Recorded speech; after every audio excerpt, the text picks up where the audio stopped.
Hello, everybody. Welcome. This is Carl's Roller Coaster Podcast.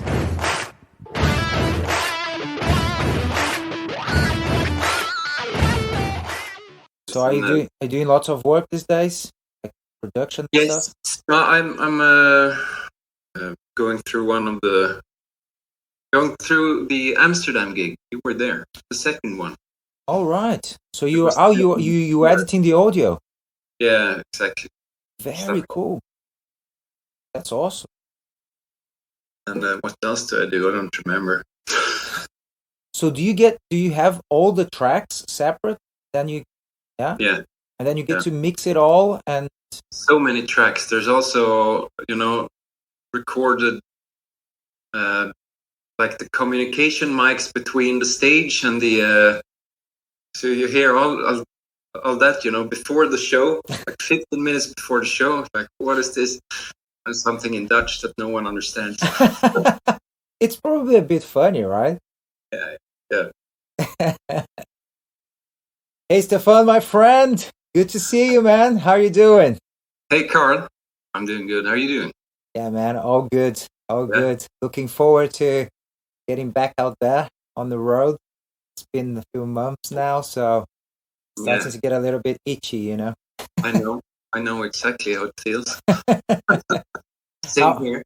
How have you been since, because you're like super busy last year with touring in the summer with Temptation, and then an American tour with Iron Maiden, and then on the back of that, tour with Evanescence in Europe. So it was crazy busy, but like, I bet it was really amazing, right? Oh yeah, it was great. It's a really cool year, I have to say. Trying to remember, I'm still kind of, noticing that I'm sorting the memories still, because there's so much stuff still. It's so many memories, so much to look back. Also, just checking my phone. An iPhone, it likes to show you just randomly, like 3 months ago or half a year ago. So then you get all these. Oh yeah. So I was there. That was fun. I'm sure we're going to talk about all of those, because that's obviously, I believe, from all of those years of playing music and touring the world, must have been, if not the biggest year or the highlight of the career, definitely one of your career highlights, right? So we're definitely going to dive into that. But before we get into that, let me just get to ask you a few basic questions, starting from the beginning. Where were you born, and how was your upbringing, and were you raised by your parents, and where did you go to school? Just give us a little bit of Stefan that people might not hear too much about it. Yeah, okay. I was born in, there's an island in the Baltic Sea called Gotland. It's the biggest island of Sweden. So that's where I was born and raised. I actually lived there until I was 35. And then I moved here to Stockholm. So that's that's where I lived the biggest part of my life. And I was brought up by my parents. They still live in the same house where I was brought up. So I go there as much as I can still. Actually, I just got home yesterday there. Because it's great. Just go back there and you just there's no people anywhere near. It's just nature, and there's just it's just so many childhood memories in every square meters where you walk. It's like there's like 9 years of running in that ditch, pretending to be a knight or whatever. if you walk past there, that comes back to you. It's so weird. So when I see your videos on Instagram of those beautiful, peaceful morning walks, is that what you're referring to? Yep. Yeah, that's there. Looks very nice. Is that why you actually went for a dip in the ice as well recently? No, not that. Yeah, well, it's on Gotland also. But it's 10 kilometers away from there. Closest closest lake, so to speak. Do you remember when you first? What was the music that basically? Did your parents play any music at home? Were you influenced in any way, music-wise, from family in any way? Yeah, I was influenced mainly by my two uncles, because they were deep into 70s and 80s hard rock. So that's they live in Småland, and we always went there when I was a kid, a few times a year. And so that's where it started. I used to bring a pack of tapes that were empty tapes, cassette tapes, and then just recorded all the new albums they had bought on there. But this started when I was 5 or something like that. Wow. So that's where that's from. Do you remember any of the artists that really like you listen to the music and you're like, whoa? Any memories? Yeah, AC/DC was one of the first, definitely first ones. Actually, got my own first AC/DC vinyl when I was 5. Seriously? Do you still have it? I still have it. Oh, that's awesome. It's in there. Amazing. There's drawings on it from when I was a child. For those about to rock, that's canon. I added some, effects. Boom. Boom. Did you? Yeah. I didn't know that I ruined it. Oh, well, that's a good memory. That's a gem. And obviously a very precious record. It definitely influenced you, and it's old records like that, that they accrue value these days. I know that you like buying records, and you just started recently purchasing records again and things like that. I mean, I love doing it. It's just so expensive, isn't it? Yeah. So it's a very, very bad habit. It is a very bad habit, exactly. Especially if you have eBay on your phone. Yeah. And then so your uncles basically, gave you a good good taste of what good music basically is all about. And when music, as when the instrument came into your life, was it the guitar straight away? Did you dabble with anything else? Well, because one of my uncles, he played guitar. He still plays guitar. So that's why I wanted to start playing guitar. But there was also, for a while, I wanted to play drums, because that's, of course, always the coolest and most fun. Just hitting things. But there was a no, my parents. And then for some reason I wanted to play the piano, but there was also a no, because it's too huge, too expensive to buy back then. Then getting an acoustic guitar, that's easy and cheap. So that's where when I started. Who got you your first acoustic guitar? My parents. Yeah, I think I was 8 or 9, something like that. Did you go take lessons then, or what happened? Yeah, when I was 9, I started in one of these programs that you have in school, where you can play any instrument you want. You get a lesson every week after school from whoever teacher it is. We had this old woman that taught us really basic stuff, these kids songs. Mm-hmm. That was fun for a little while. Then it wasn't anymore. I actually I lost interest completely when I was 13, I think, and almost. And then she announced that she was going to quit, and that there was another young guy that was going to start teaching us instead. And that guy He had incredible skills and played Van Halen stuff and all these cool things. And I was like, whoa. Pandora's box just That opened. sparked my interest again, big time, which was good. So, and what age were you then? How many years did you spend with the acoustic before you got an interest on an electric guitar, or got to know what an electric guitar is, for the matter?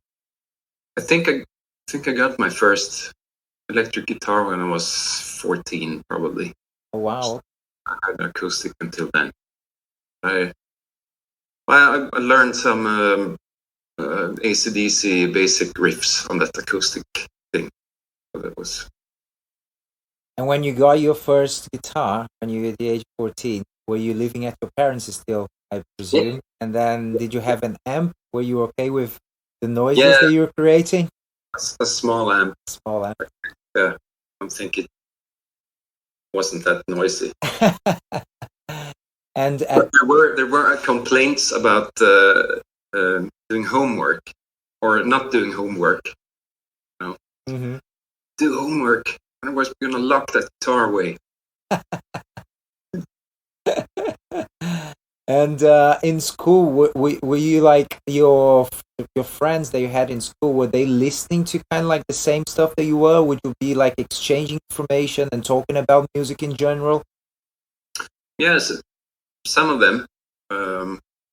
I had one really close friend who started playing the bass, also around 14 or something like that, and we got into Iron Maiden at the same time.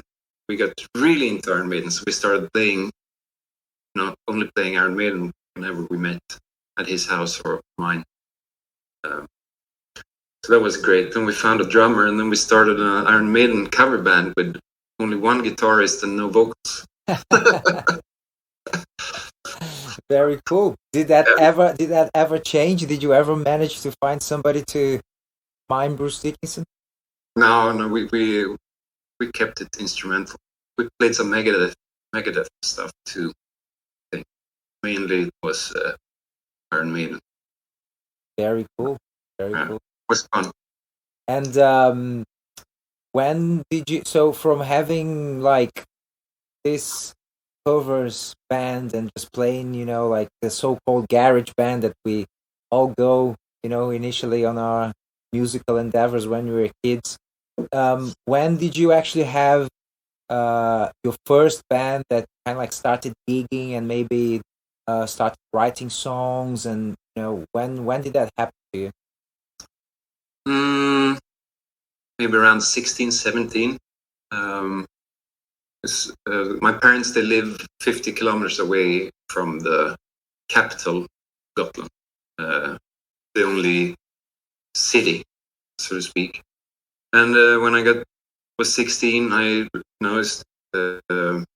started living in Visby weekdays because I had to go to school there. So that's when I met some other guys who knocked at my door one day. Was friends of a friend of mine, asked if I wanted to join their band.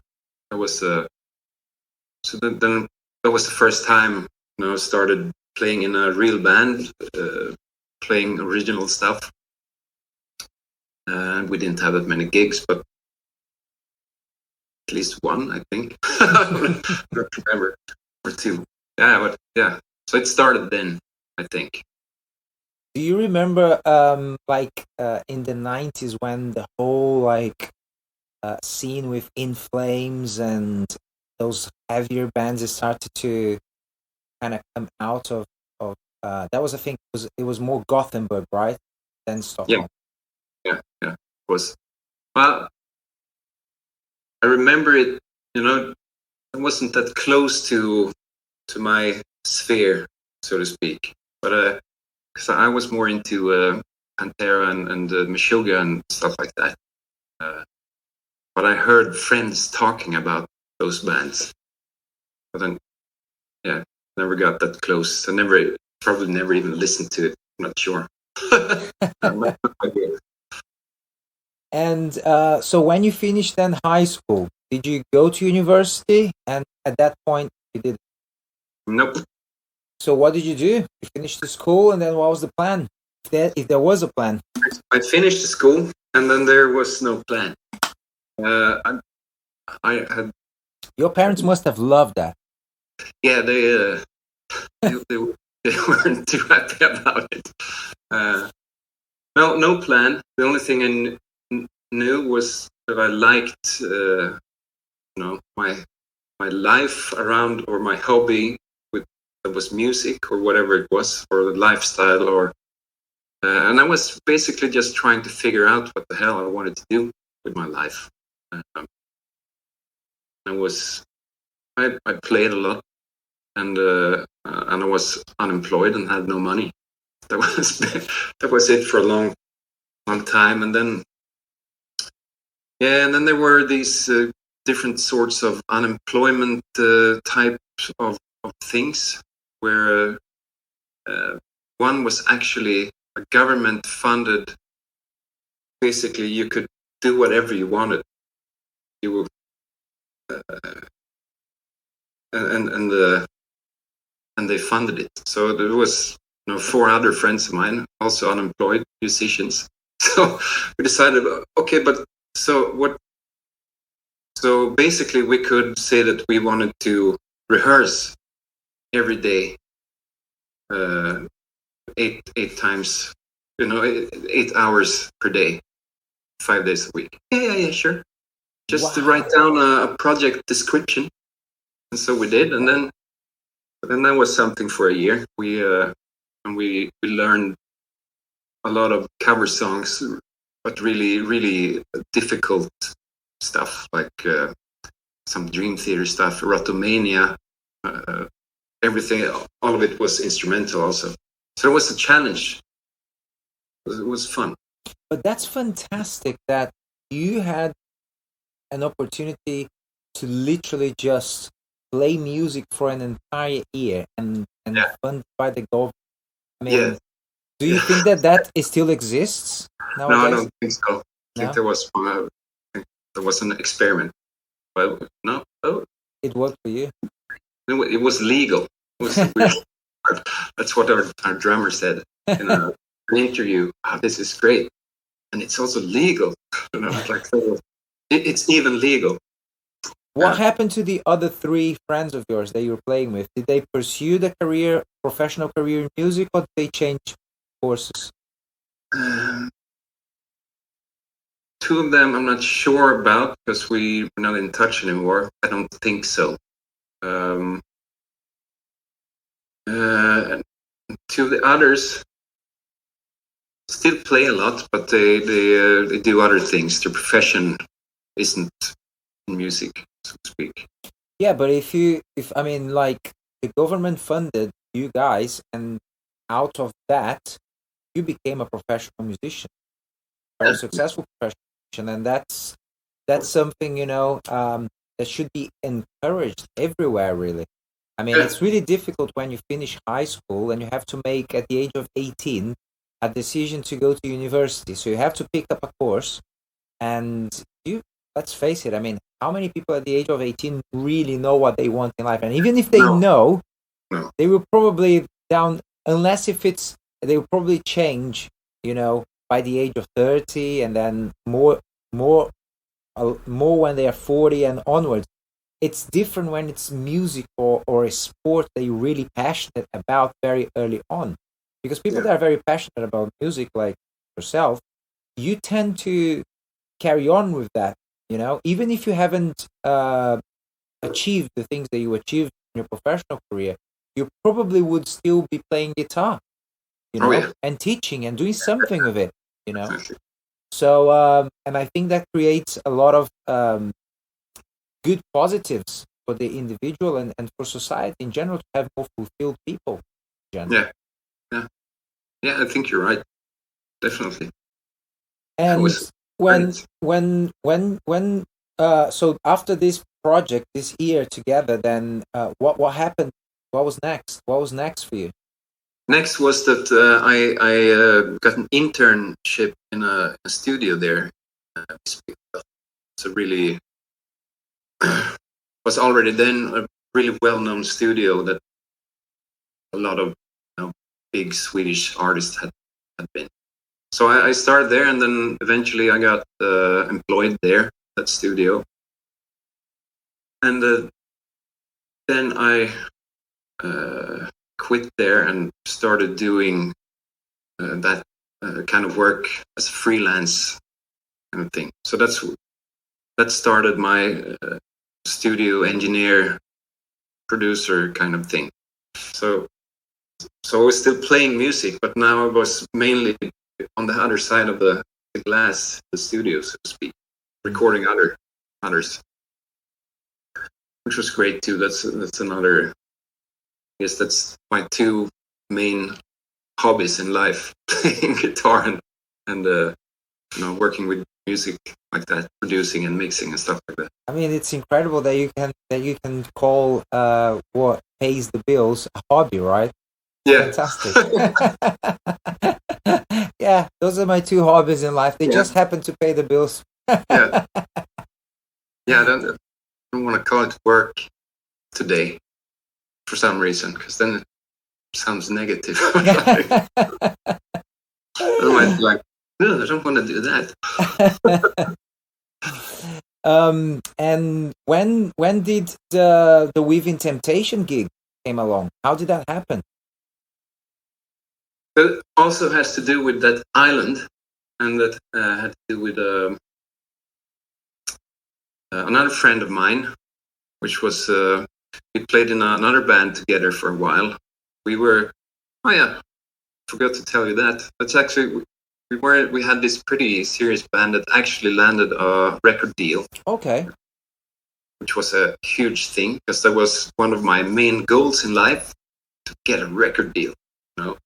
But I never thought about, just signing that deal. It gets you nowhere. Then you have to. But you think at the time that your life is sorted, right? Yeah. I thought so. Record deal. I landed. Yeah. The day when I got home from Stockholm, when I had signed it, it's like, wait, now what? Everything seems to be the same. What the fuck? Yeah. Anyways, that didn't go anywhere. But that friend of mine, Daniel Gibson, he's a producer since 2004. He was pursuing songwriting career, and it had taken him to the Netherlands or Holland or whatever we call it. And he was somehow put in touch with Robert Sharon there. They were writing a bit together, and then they wanted him to produce the Silent Force, which was released back then. And then he wanted me to come there to co-produce it with him and engineer it, because he felt a little bit that this was too big of a project for himself. He didn't mention that to them, of course. But so we did that together, and that's when I got in touch with them. Since then, we did every album. Are you still involved, or were you still involved in the producer capacity on any level on the following albums? And if so, which ones? And are you still somehow nowadays involved in terms of productions, or do you guys tend to work with a designated producer and a separate way? Do you have any input in that sense? Now, since I think Hydra, whenever that was released, 2015, sure.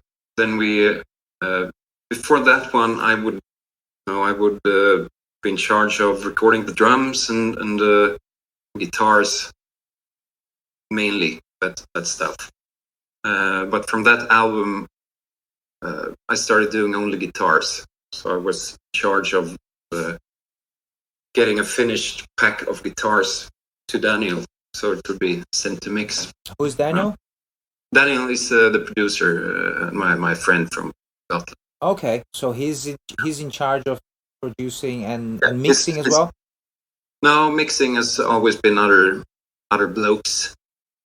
So that's been done elsewhere. But nowadays it's the same. I'm in charge of guitars.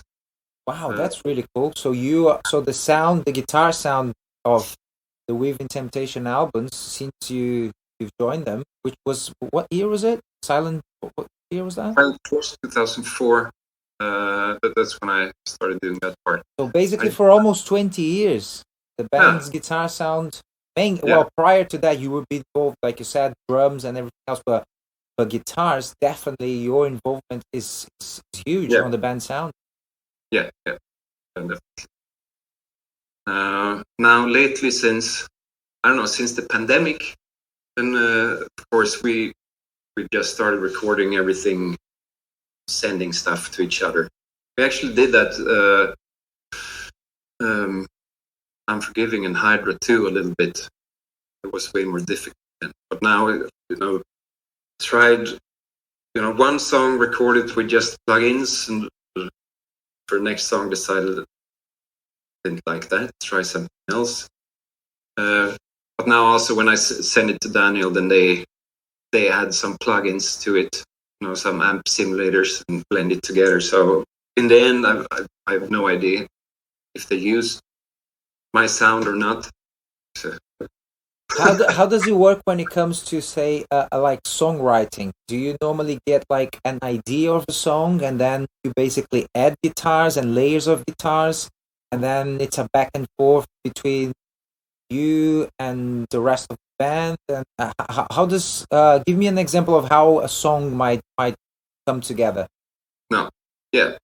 Songwriting is pretty much done and kind of finished with Robert and Sharon there, and Daniel, where they send stuff to back and forth, and all the guitar riffs and stuff are written and performed on a keyboard with a guitar plugin since I don't know how many years back.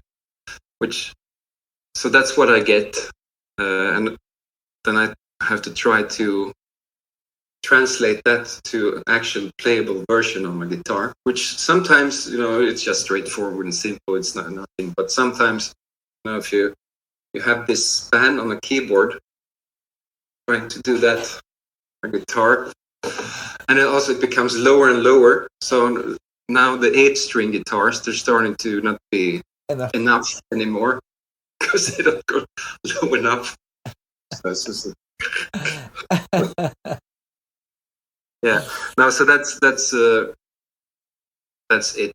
So sometimes I feel like changing something a little bit, and then I send it to Daniel, checks it fits or not, or if he likes it or not, and then just record and get Ruud to record his parts, and then he send it back to me. And do you yourself, as a guitarist, do you lack or miss the technology? Is obviously extremely, like you said, I mean, it's so versatile. I mean, it's a huge thing nowadays in musical production, because first of all, it's dynamic, it's versatile, the quality is undeniable. I mean, how many people can actually listen to a record and say, oh, this guitar was recorded with a Soldano amp and this one is actually a Soldano plug-in?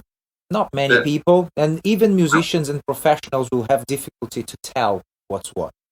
But you yourself, as like a musician, as a guitarist, is it something that you miss it? Like, say, going in the studio and trying different mics and mic this amp with this cab and trying different sounds and things like that. Is it something that you miss or not? Yes, personally, I miss it. I'm really, really picky and sensitive when it comes to guitar sound in general, but also how it feels to play with it. That's something that many of the plugins it's lacking something when you play that you get from an amp. No, you don't get anything back, so it's less fun to play on it. But that's how I feel about it. I know several people that don't care about that. I don't feel that. I think it's great. Because you started your career, like you said, working in the studio, and I believe that back then, you probably not. You were actually miking amps and cabs because there was no technology in on the level that we know nowadays and have nowadays. So you obviously have experience with that. So you understand about creating and getting a good guitar sound, if needs be, from the actual equipment, right? Yeah, definitely. Yeah, and it's of course it's fun because it requires a high level of nerdery, and being a nerd is great and fun. On whatever subject you choose. Have you tried the neural DSP? Yeah, I have. You have? Neural DSP is definitely, they're really great, and it seems like every new plugin that they release is just getting better and better and closer. I'm waiting to get my hands on the latest one now, because from the stuff I've heard online, small sound clips, it's like, oh, okay. Sounds like maybe they have managed to get rid of that last little level of digital feel in it. And of course, we use their quad cortex. I don't know if you know it, floor modeling device that they have. It's a really outstanding tool, and it sounds amazing. So that's, I mean, it goes so fast now, the technology. So yeah, soon it's gonna be indistinguishable, I think. Yeah, for sure, and it makes it just so much easier for any operation. Because I mean, traveling with cabs and guitar heads, things like that, is just something that I guess it's kind of like most of the physical things that we used to give so much value to. Nowadays, it's kind of like less and less because it's so easy to travel. You know, you can put all of that gear in one single luggage and go all over the world, play an arena, play a stadium, and just have that sound. Do you think that there is like, for example, not using the guitar heads, not using the guitar amps, just using the quad cortex and the neural DSP, but having at least guitar cabinets to capture the sound of it on stage live? Do you think that would still be a thing, or would it make a difference to having that, or do you think it's just something that definitely get rid of the cab, get rid of the head, and let's just go straight lines and PA and in-ears? Do you think that's definitely the future? That's definitely where everything headed for? I mean, that's what we do already. I think most bands are doing that already. No cabs, just straight to the desk from the line output, or straight into my in-ears, or and that really works. Really works great. Of course, what you can miss is getting the the actual sound of the amp in your back, feeling the physical, yeah, exactly, which is of course more fun, but yeah, then you have to stand there all the gig. That's also not fun. Do you remember? Exactly, and you've been doing that a lot. I love it. Do you remember your debut on stage with the band, with In Temptation? Were you nervous? Was it a big show? I was nervous. I was extremely nervous. It was terrible. Yeah, no, it was.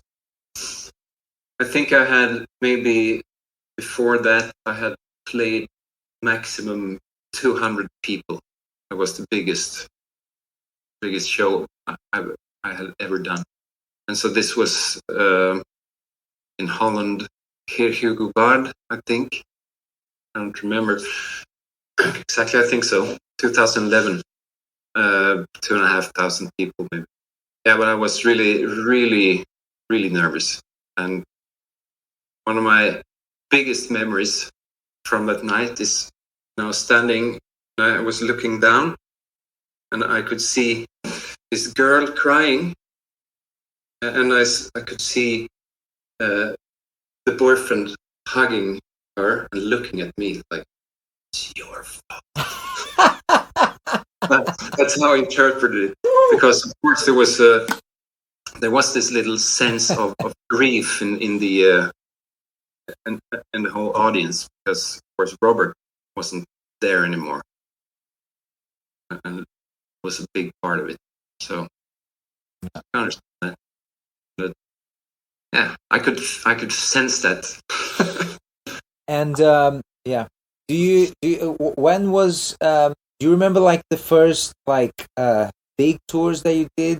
There's like any particular ones that during the last, say, 12 years of performing live with the band that we're gonna leave last year separate to talk later, but like before COVID, what was, is there any remarkable ones, anyone that you actually, oh my God, this is my hero and I'm getting to meet this person, if they remember?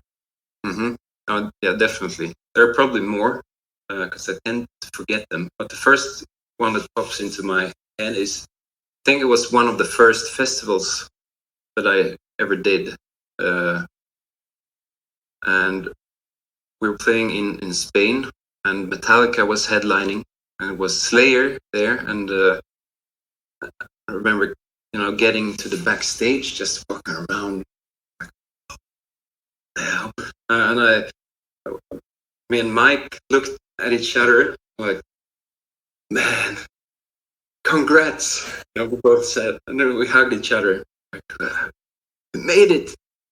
And then seeing Slayer jump out of the band, like, and then we were in the in the dressing room area, which half of it was for Metallica and half of it was for all the other bands.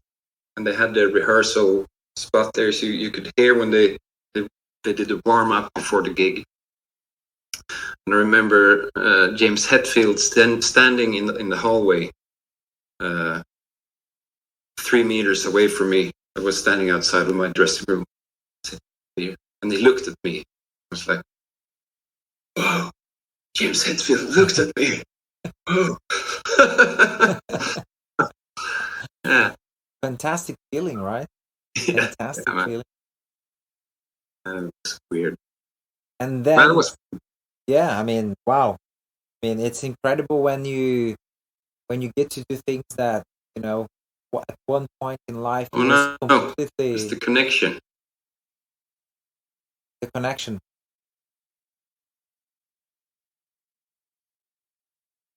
Now, hello. Hey. Back. It's amazing when you get like to connect with someone on that level and just literally have this feeling of, I mean, wow, I mean, this person was so out of my reach for so long, and now here it is, and we are actually playing the same festival, same, it's really, really incredible. I mean, yeah.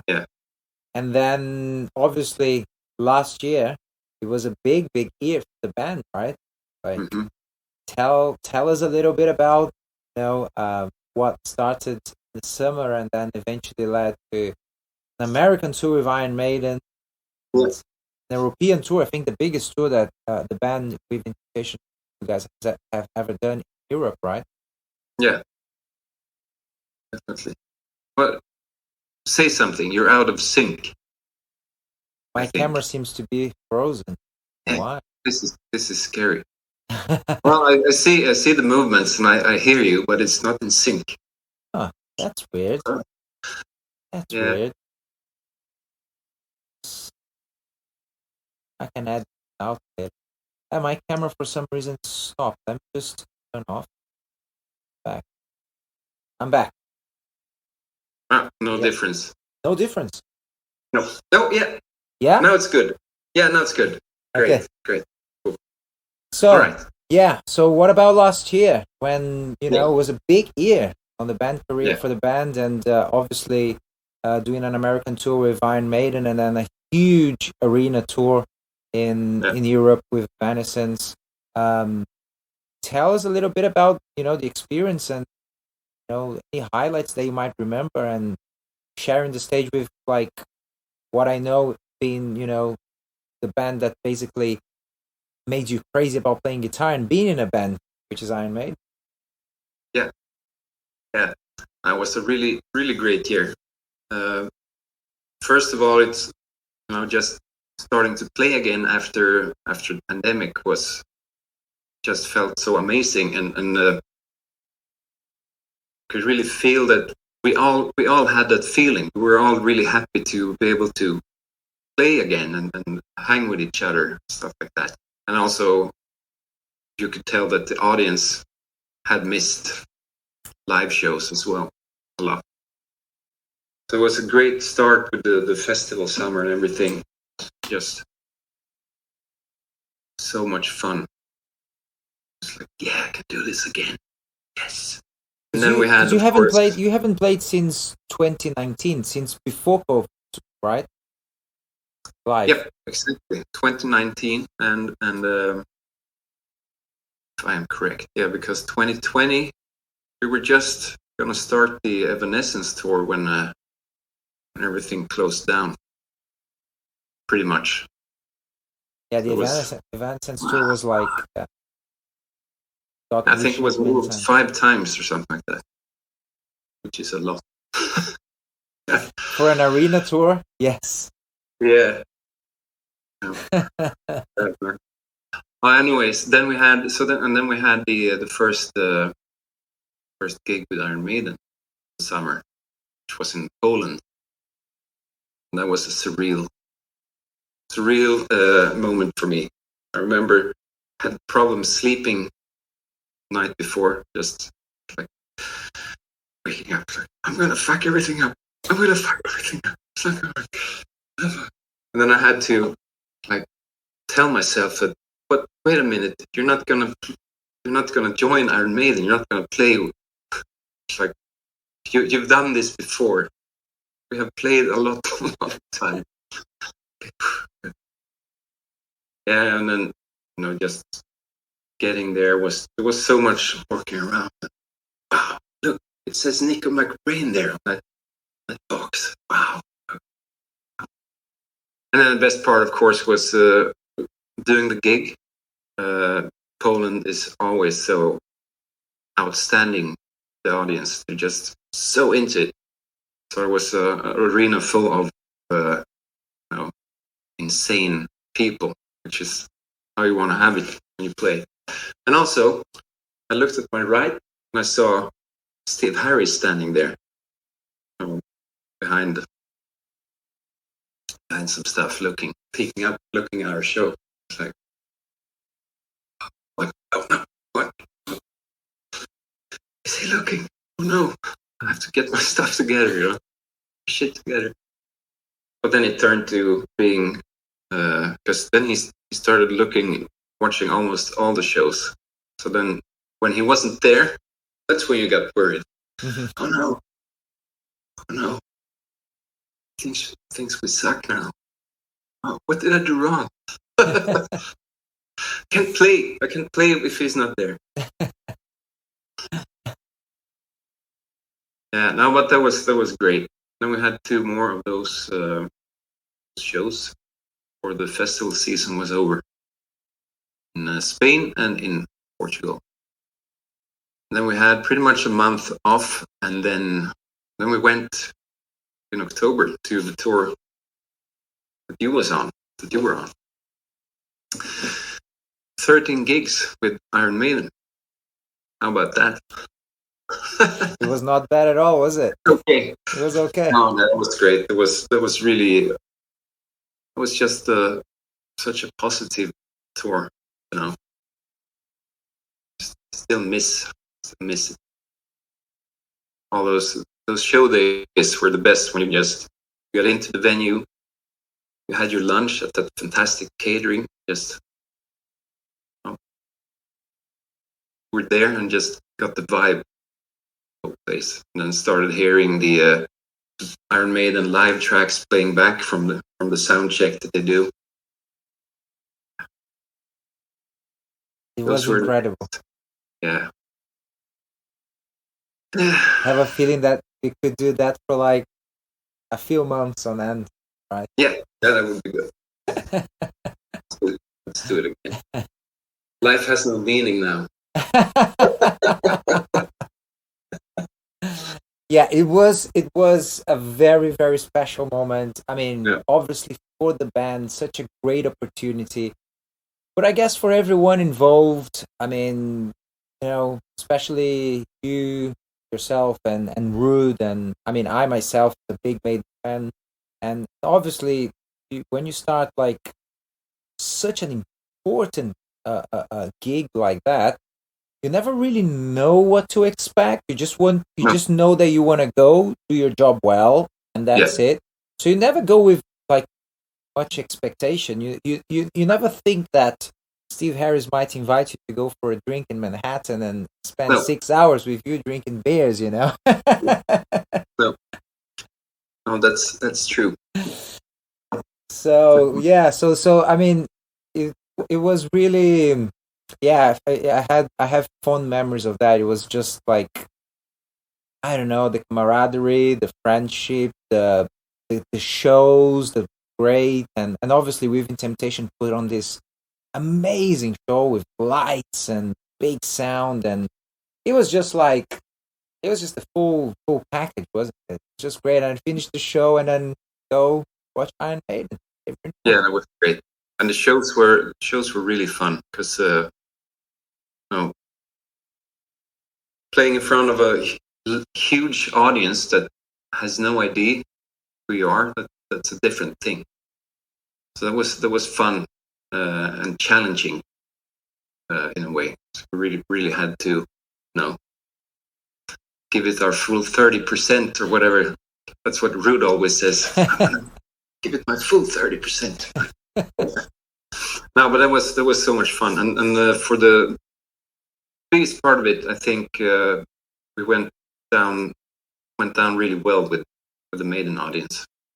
Yeah, it was quite impressive because Maiden audiences, they tend to be quite picky. They have a very long history of not being extremely supportive to support bands or special guests or whatever, and I was like blown away by how well the reception was to the band. Really impressive. Yeah, it was cool. And then obviously the big, and then we went home for I went home for a few days. 2 days. Yeah, three or four. Went to Belgium or wherever, I think, to do some rehearsals. Then back for a few more days, and then dove straight into the tour with Evanescence, which was also a great tour. It was really great. And then fun thing was also that we were playing kind of the same size venues, almost like we did in the States with the Iron Maiden tour. It was good to have that kind of little boot camp or warm up or whatever you want to call it in the States, and then get used to it. Do this. Yeah, it was really fun. Great guys, Evanescence people. Yeah, fun time with. Did you find? You still find difficulty on finishing, like being on the road for a long period of time, then readjust to say a normal life, going back home? I know you have kids, you have family, and do you find are you, after all of those years of doing this line of work of playing music and traveling, coming back home, do you still need like a few days to readjust, or are you able to kind of like second day already like, okay, this is this is my mentality now, this is home and I have to do this and that? How does it work for you? No, no, it's really difficult, especially this time, because it had been so intense for such a long time, and then stop, complete full on stop, and then then you go home to it's quiet, and instead of having a lot of people around you 24/7, there's it's the opposite, so that's really weird. And it's like, I need to go do some grocery shopping. Oh yeah, that's what I do. Yeah. How does that work again? Oh yeah, it's over there. Yeah. Now it took some time to get back, definitely. It's a good thing to have kids, because that forces you to get back into real life, so to speak, into reality a lot quicker than I guess it would take longer without them, definitely. So Yeah. you have to take care of them. You have to. They don't care about me being. They don't care about me finding it difficult to adjust now. Is there anything in particular that you try to do, like when you go back, try to readjust quicker? Is there any routine you try to set for yourself, or is it pretty much like the kids dictate now the routine just kind of like rolls with it? Just try to unpack, try to get settled in again, try to do some workout, stuff like that, and then the rest the kids take care of. But I don't have them full time, so then you have the days we don't have them. What am I to do now with my life?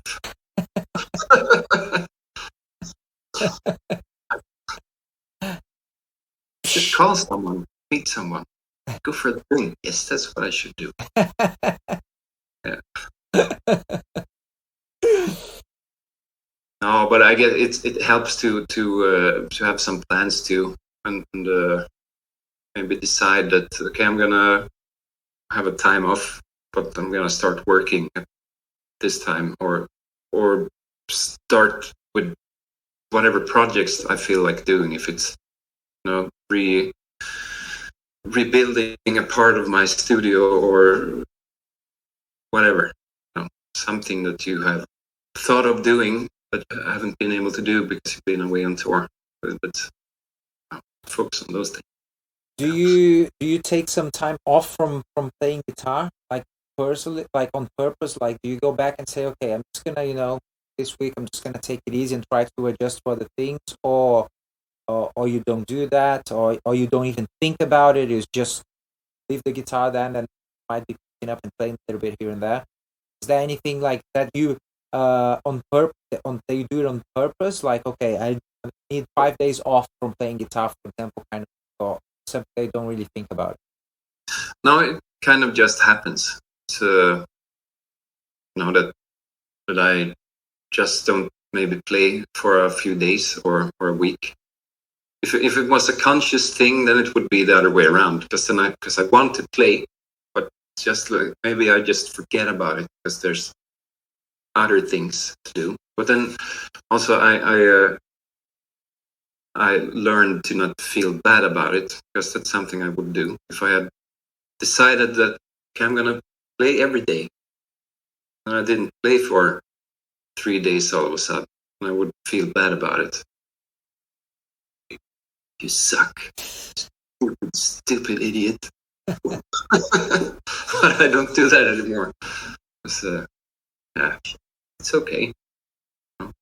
Do you try to follow any kind of routine on your days? Do you tend to go at a similar time to bed every day and wake up at a similar time every day, or that fluctuates depending on what's happening around Yes. Both. you? Uh, I find it that I'm constantly trying to maybe change the routines a little bit so that it will fit with the time off kids and the time with kids, stuff like that. But yeah, but definitely I'm trying to keep a routine. But usually I have to wake up around 7 when I have the kids, and when I don't have them, because then you're used to it. So if I'm able to sleep till 8, then I have the long sleeping. So that's nice. But I try to get up around the same time there, and eat the same kind of breakfast. And I decided to go work as soon as I can in the mornings for half a day, and then I go home and maybe take a long walk or go do some working out at the gym or stuff like that, and then I work more but at home. So it's a good mix, good way to do it. What time do you normally tend to go to bed? Later than I decided to. But I think around 11, I think. But that's really good. I mean, most musicians have a very, very difficult time going to bed at around that time, a little bit early, and waking up at what you said, 8 o'clock in the morning. A lot of people that I know have a lot of difficulty, be that being on the road or not. They just, get into the night and then sleep too late, and and even though I understand that it's obviously not a natural thing for us humans to do, we do have something called circadian rhythm within ourselves. We should actually speak be waking up when the sun rises, wind down when the sun is going down. But then again, in Sweden during the winter, that would mean like getting out of bed at fucking 10 and going to bed at 3, right? Yeah, sounds perfect. Yeah, but also I really think it depends on if you have kids or if you don't have kids, because first of all, something happens with your brain in the first year of that child, because that's a terrible time for any adult sleep wise. I don't know who said it. Someone said that kids steal your sleep and you never get it back. Like, yeah. But then also, for some reason, then you start waking up early, and then somehow that's in your system. And of course, I sleep a lot later when I'm on tour, because it changes and you get better later and later and later. But it's a normal time for me to wake up around 7 or 8. So that's usually when it happens. I'm annoyed also. Decided that tomorrow I don't have anything to do. I sleep in. Wake up 6:30. Yeah, it happens. What the hell? I know. How do you deal with like social media and procrastination? Do you find yourself like, I don't know, when you're at home, or even maybe I don't know if you only work in music when you go to your studio, or if you do work from home, are you able to kind of like micromanage those instances of like not being too much on your phone, or perhaps not watching too much Netflix, or perhaps not playing too much PS5? How do you cope with those things? Are you able to within yourself observe and, okay, you know what, I need to put this on the side and I need to actually get out of the house and do something? Yeah, I'm pretty aware of those things, because I've practiced that a lot, because it's been something that's been bothering me. That all of a sudden you're stuck and just sit there. Time flies, because that's how it's built to work with those apps. So I definitely have that. But as for the PS5, that has now, I have decided that I can play as much PS5 as I want because I'm an adult. Great. Yeah, but also I don't feel like I have time to do that all the time. That also sucks. It's the other part of the adult responsible one in me. Yeah. Sorry, Stefan. No gaming tonight. Oh. It's good, isn't it? It's that me time that is so necessary. Just open a beer, play some video game, watch something, just unwind. Yeah. And it's kind of like, I suppose that, we try to put a lot of pressure on ourselves, and it's a good thing to pressure ourselves. We're always striving to become better professionals, better fathers, better people.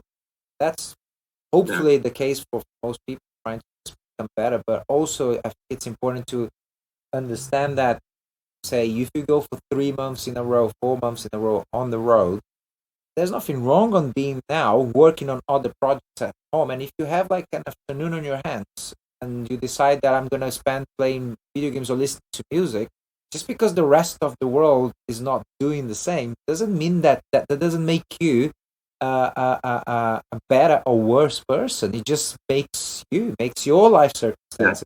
Yeah. I find difficult to adjust to that sometimes as well, because sometimes, like, you're like all the time at home doing things at home, and most people are getting up and taking a bus and going to an office, doing this and doing that. So, and that's how society was built, and we have those things kind of ingrained in the back of our mind and brain. So there's something in us that doesn't allow us to, I'm just gonna play video game this morning, it's fine. So I think it's there must be a healthy balance, on. Yeah, I wouldn't be able to do that. That's because then I would feel really bad. So I wouldn't be able to enjoy it. It's annoying. Playing video game in the morning. Yeah. Unless if you're on a tour bus arriving to the venue. Sorry? Unless if you're on a tour bus about to get on a venue. Then you can play a little bit. Yeah. Because then you're basically just kind of a spoiled brat.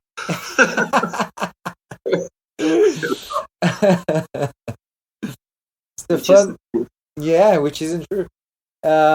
Stefan, it's been great talking to you, my friends. I'm gonna start winding down here, so I have some roller coaster questions. So I guess the first one you kind of already answered. If you have or follow any morning routines, rituals, something that you try to do it every morning. Mm-hmm. Yep, I'm making myself a nice smoothie. It's not because of you, a little bit, maybe. Okay. So that's nice. Smoothie and some tea and then some coffee. I got my heart hurt now. It's not because of you. Let me make that very clear. Maybe a little bit. It's a good habit. But it is also a bit. It's a good habit. It's a good habit. What is your spiritual practice, if any at all? Do you have any beliefs? Practice anything in connection to the ethereal world? No, I don't do that. Beliefs, not at the moment. Something has been going like this. Certain times, I feel like I'm more interested or into the spiritual realm, or so to speak, or energies, or whatever you want to call it. There's something, but what it is, I don't know. Just call them energies. Fair enough. What's your view about money? Money. Can't live with them. Can't live without them. Yeah, money. Yeah, that's I guess that's difficult for everyone. spend more than I want to. Save less than I decided to. So that's my view. What kind of food do you tend to go when you are looking for a treat? Anything in particular that you're like, oh, tonight I'm going to treat myself. I really want to eat this. Yeah, burgers. Since 50,000 years back. Yeah. Burgers or lasagna. A really, really nice, well-made lasagna. That's better. Do you cook yourself lasagna? Do you make burgers at home yourself? Yeah. Yeah. So you don't just go out on a restaurant or order takeaway. Whenever, sometimes you cook it at home. Yeah? If I do, then it's a burger. Or if I'm not going to dinner with friends, but that doesn't happen that often, then I might get some more fancy schmancy stuff. But for a nice treat at home, burger or a lasagna. How often do you do that? Every second week, maybe, like that. That's very reasonable and sensible. Yeah. Nice. What are you reading at the moment? I'm reading right now. I'm reading Dave Grohl's storytelling. I have this much left of it, or even less. I'm not sure. You enjoying it? Yeah, it's great. It's really, really nice read. Read it if you haven't. Amazing. Stefan, my friend, thank you so much for your time, brother, today. Thank you. Great chat. Great seeing you. And, you I'll see you in the summer. At some point. Are you coming by Sweden? But I'm going to be actually there in Stockholm, exactly, in April. Yes, I'll be there. I'll message you. Send me the date. I'll send you the date and you can put it in your diary. Yeah, absolutely. For sure. Very good. Take it easy, brother. Speak to you soon. You too. Have a good evening. Bye. Take care. Bye. I hope you guys enjoyed this conversation, this podcast, as much as I did doing it. So if that's the case, please do follow on Instagram at rollercoastercarl, myself at Carl Casagrande, on Twitter, same thing, Facebook, same thing. Do subscribe. Do subscribe on iTunes, subscribe on Spotify. That's very, very much appreciated. Thank you and have a great, great day. Cheers. Bye-bye.